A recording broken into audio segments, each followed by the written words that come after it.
Magandang araw mga kaibigan. Bigyan naman natin ngayon ng mga pahayag ni Senator Manny Pacquiao. It's 2 days to go bago mag-eleksyon at medyo nanganganib ang kanyang kandidatura.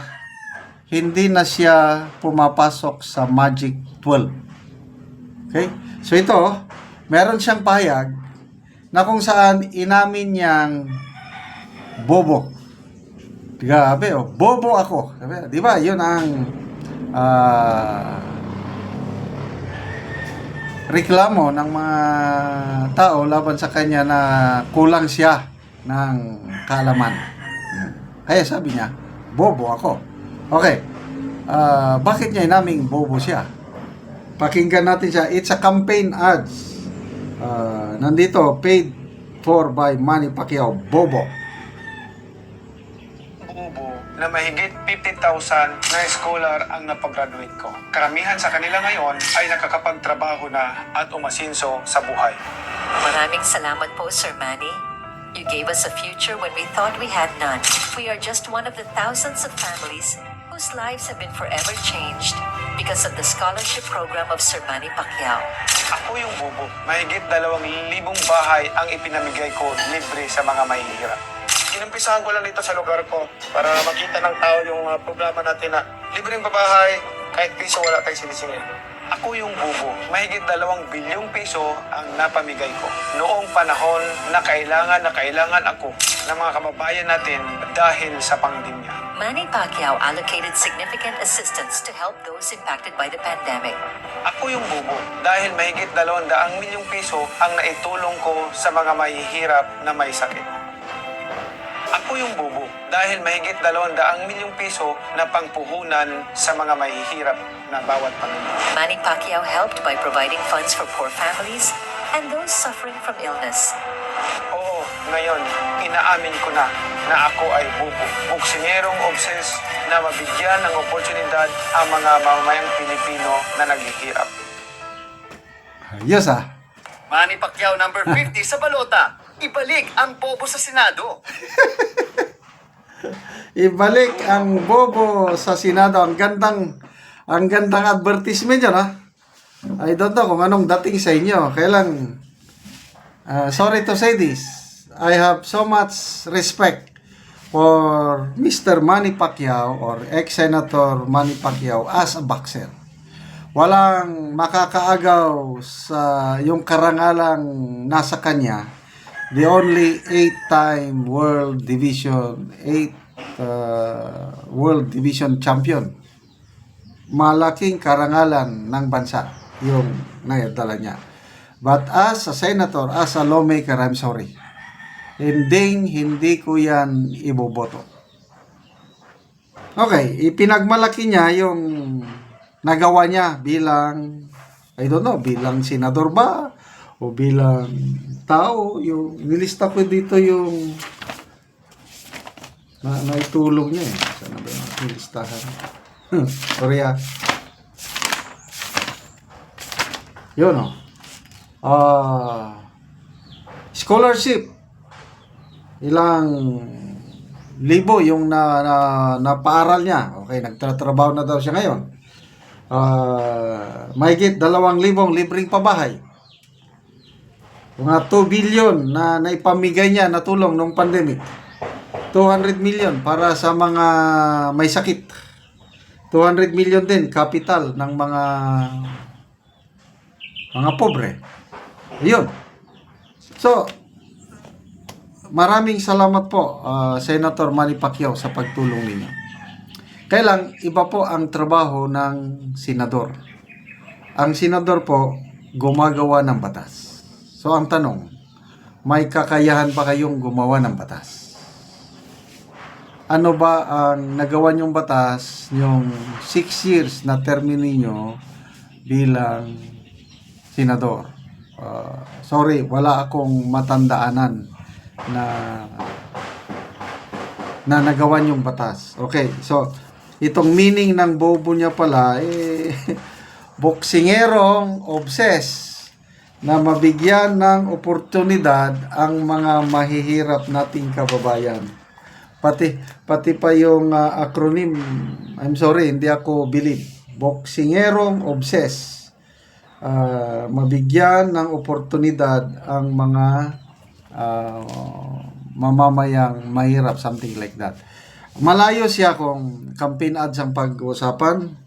Malayo siya doon sa campaign ads ni Senator Amy. Yung itim. Ano yung itim? Amy trust. Inday trust Amy Marcos. Mga ganun ba? Lulong. Galit ako kay Lulong. Lulong sa droga, lulong sa krimen, lulong sa korupsyon.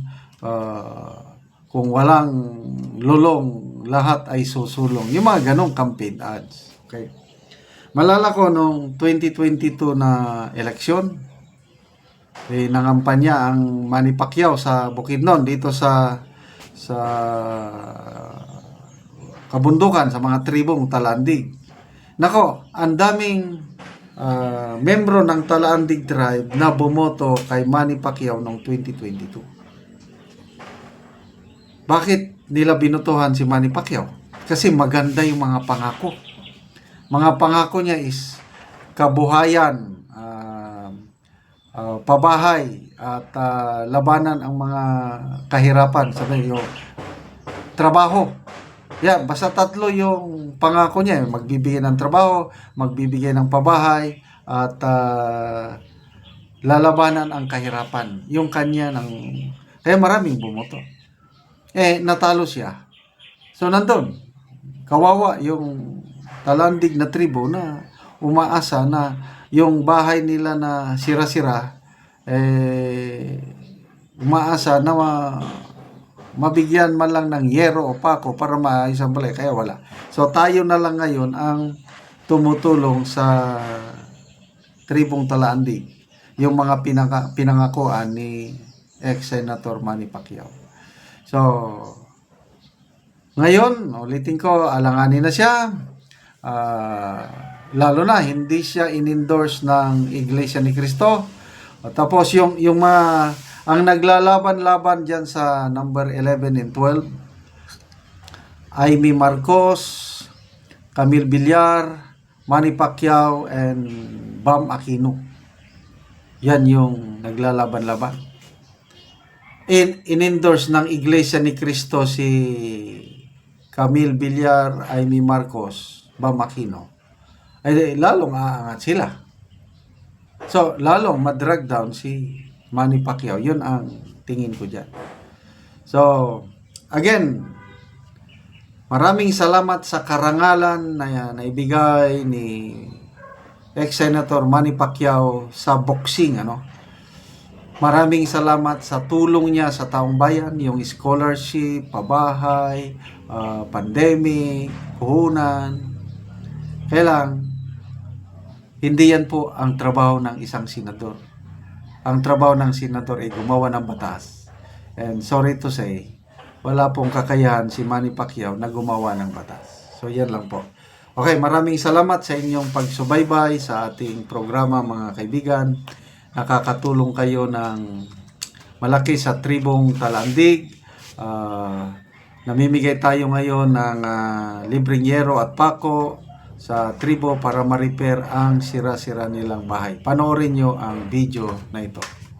Ni ang yero nga itabang sa mga tao nga kadtong daot na ilang balay. Ug abot na gid ang ilang yero. Ano ni sila ang tagaan.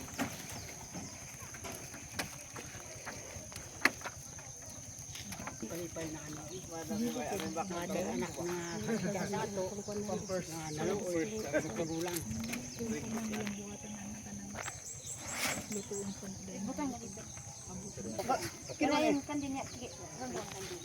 Ito asaron kay para mabidyon ka. Salamat sa panalangin nga among madawat sa Ginoo. Labi na ang vlogger.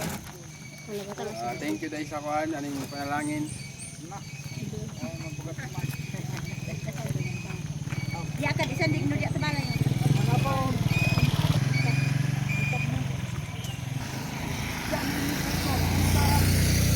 Dali mo yan. Pangulan si Mabil. Wala itay. Ganda mo.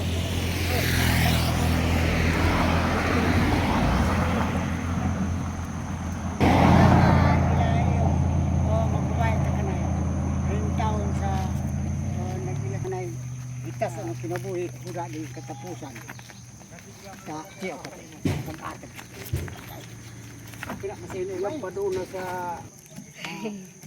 Nagay ka diyan ala. Nalipay. Ito ya. Kuya. Salamat tayo magbubaya. Sa ilagin na na. Salamat. Di ka na harap. Kay ko galo